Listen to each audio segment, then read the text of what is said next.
Hey YouTube, so instead of saying how much I hate my previous videos and then doing another cover, this is an original poem that I wrote for my women in literature class.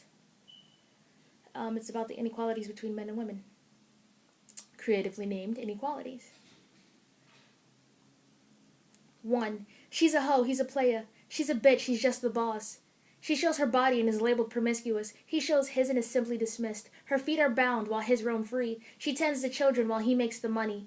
He's educated in knowledge while she in the ways of the house. He's the dominant lion and she the meek little mouse. She bears the child, but he decides if it's carried to term. She speaks her mind, but only he is heard. And yes, things have changed. As years have gone by, we give the illusion of having reached soaring heights when we're just feet above the ground. 2.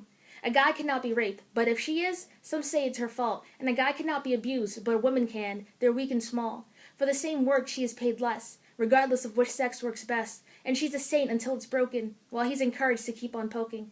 She's told that her virginity is precious, while he's allowed to act reckless. And in some religions, she's still taught that her body's unclean, while his anatomy is deemed pristine. And maybe now, slowly, views are starting to change, but old habits die hard, to quote some long-dead sage. 3. When she cries is not suspicious. If he cries, he turns it fictitious. And a woman is not what one aims to be, for in Hinduism, it's seen as penalty. He can't possibly raise a child, and she's a stereotypical teacher. He's chosen for his mind, while she for her features. The media teaches him that he can't be beat by a girl, and tells her that thinness and out of beauty is a main goal for her world. Double standards, stereotypes, and making others feel inferior. We know, deep down, that it's not right. But he starts to believe it, and she doesn't tell him otherwise. There are advantages, you see, of playing the role of brainless beauty. And for him, he feels special, like he's needed. And eventually, they both start to believe it. Yes, times are changing, and yes, I know it's hard for both sides to let go of what they've been taught for so long.